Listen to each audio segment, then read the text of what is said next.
मोहना के रघु पर हमला करने के बाद अलखानंद और गांव वाले मोहना की जान के पीछे पड़ गए। रुद्र सबको समझाकर किसी तरह मोहना को वापस देवीपुर मठ ले आया, पर रुद्र को भी इस बात का शक होने लगा कि मोहना कुछ छुपा रही है। अब सुनिए आगे। रुद्र ने तेजी से गाड़ी को देवीपुर मठ के पास रोका और बिना कुछ कहे अंदर जाने लगा।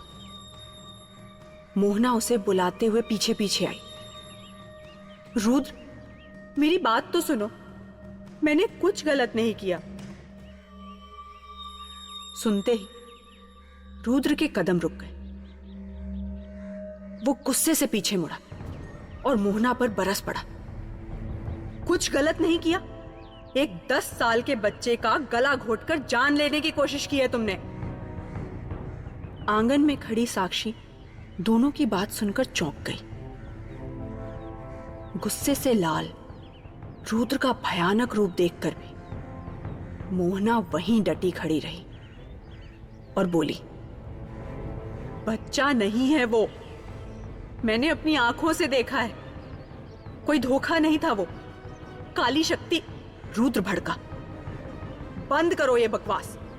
कितनी बार कहूं, कोई काली शक्ति नहीं थी उस बच्चे में, मुझे कुछ महसूस नहीं हुआ। मोहना को भी गुस्सा आ गया। जरूरी नहीं है कि हर बात में तुम ही सही हो, रुद्र बोला। और एक बच्चे पर उसके माँ बाप के सामने जानलेवा हमला करना सही है ना? अगर तुम्हें कुछ शक हुआ भी था तो मुझसे कहती, वही था ना मैं। कितनी मुश्किल से भरोसा दिलाया था सबको कि तुमसे बच्चे को कोई खतरा नहीं है। मोहना अपने बचाव में बोली, और ये सच है। खुद सोचो, मैं उस बच्चे को चोट क्यों पहुंचाऊंगी? रुद्र ने जवाब दिया, तुम ही बताओ। हो सकता है गांव वाले ठीक कह रहे हो, काली शक्ति तुम्हारे आसपास ही क्यों आ रही है?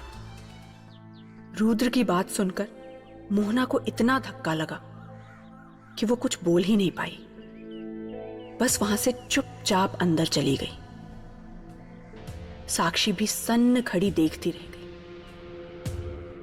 रुद्र आंगन में लगे नल में हाथ पैर धोने निकल गया। साक्षी उसके पीछे पीछे गई और हिचकिचाते हुए बोली,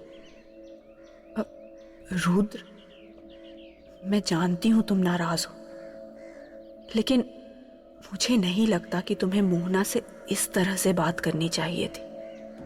रुद्र ने बिना उसे देखे कहा, तुमने आज का तमाशा नहीं देखा, बड़ी मुश्किल से उसे जिंदा वापस ला पाया हूं। मेरे भरोसे उन्होंने मोहना को बच्चे के पास जाने दिया था, और उसने क्या किया?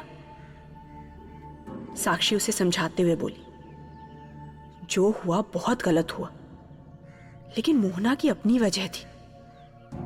मैं बिना मतलब उसका पक्ष नहीं ले रही हूं, बस ये कहना चाहती हूं कि गांव वाले सही नहीं हैं।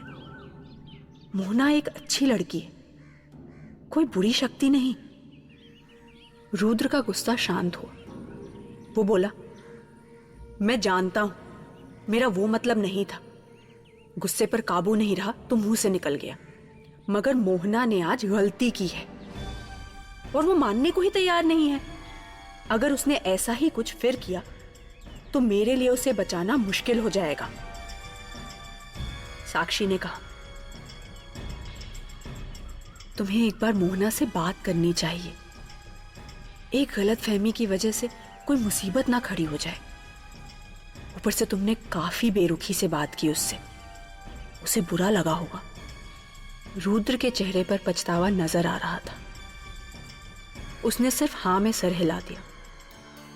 साक्षी रुद्र को समझाकर वहां से निकल ही रही थी कि तभी रुद्र ने उसे रोका। रुद्र ने हिचकिचाते हुए उससे नजर चुराते हुए कहा, वो काली पहाड़ी पर जो भी हुआ। साक्षी ने हिचकिचाते हुए बोला, मैं इस बारे में कोई बात नहीं करना चाहती।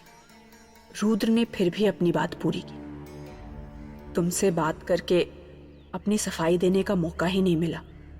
माफी मांगना चाहता हूं मैं साक्षी, मैंने जो भी किया तुम्हें बचाने के लिए किया था। सोचने का वक्त ही नहीं था, और फिर उस पत्थर ने न जाने क्यों ये रास्ता दिखाया। प्लीज मुझे गलत मत समझना।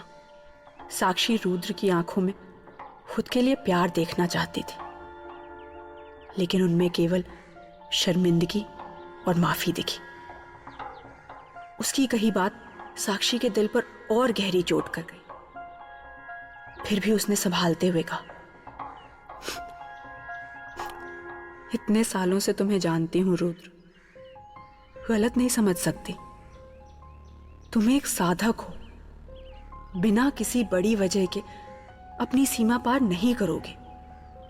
रुद्र के चेहरे पर राहत दिखी, जैसे उसके सर से बहुत बड़ा बोझ उतर गया हो। इससे पहले कि साक्षी की आंखों से आंसू छलक जाए, वो पलटकर मठ के अंदर चली गई। रुद्र ने एक गलतफहमी तो दूर कर दी थी, लेकिन ये मोहना का किस्सा सुलझाना इतना आसान नहीं लग रहा था। वहीं दूसरी ओर भैरवा में गौरी शंकर और रघु के घर के आंगन में खेल रहे थे। रघु अब पूरी तरह से अपने होश में था। बात अभी भी नहीं की थी, लेकिन चेहरे पर मुस्कान लौट आई थी। सर हिलाकर लोगों को जवाब दे देता था, और गौरी शंकर के आते ही जैसे एक अलग सी स्फूर्ति आ गई हो। विनोद दोनों को देखकर मुस्कुराते हुए बोला, ये तो अलखानंद बाबा की कृपा है कि हमार बेटवा की हालत अब इतनी ठीक हो गई है, वरना उस यक्षिणी का बस चलता तो हमार बच्चा के जान ही ले लेती। अपनी आंखों के सामने अपने बच्चों को हंसते खेलते देख सुमित्रा और विनोद के साथ साथ सरपंच के चेहरे पर भी मुस्कान आ गई। उन बच्चों को देखकर ऐसा लगा जैसे सब कुछ अब धीरे धीरे ठीक हो रहा है। बाकी खोए हुए बच्चों के माँ बाप के मन में भी उम्मीद जाग उठी थी। देखते देखते रात हो गई। पूरे भैरवा में आज सब चैन की नींद सो रहे थे, इस बात से अनजान कि रात के 2 बजते ही अचानक से रघु ने आंखें खोली। चेहरे पर फिर एक बार कोई भी भाव नहीं था। वो बस अपने बिस्तर से उठा और सीधे चलते चलते घर से बाहर निकल गया। गहरी नींद सोए किसी को भी भनक तक नहीं लगी। घने अंधेरे में भीनी भीनी हवाएं चल रही थी। रघु किसी चलती फिरती लाश की तरह बस अंधेरे में बढ़ा जा रहा था। कुछ एक गलियां पार कर भीमा के घर के बाहर बंधा कुत्ता रघु को देखते ही जोर जोर से भौंकने लगा, मानो किसी खतरे से गांव भर को आगाह कर रहा हो। रघु के कदम रुक गए। उसने कुत्ते की ओर खूनी लाल आंखों से देखा और फिर अपने पजामे के पॉकेट से एक खंजर निकाल। वो कुत्ते के पास गया और खंजर घोंप घोंप कर बड़ी बेरहमी से उस कुत्ते पर वार कर दिया।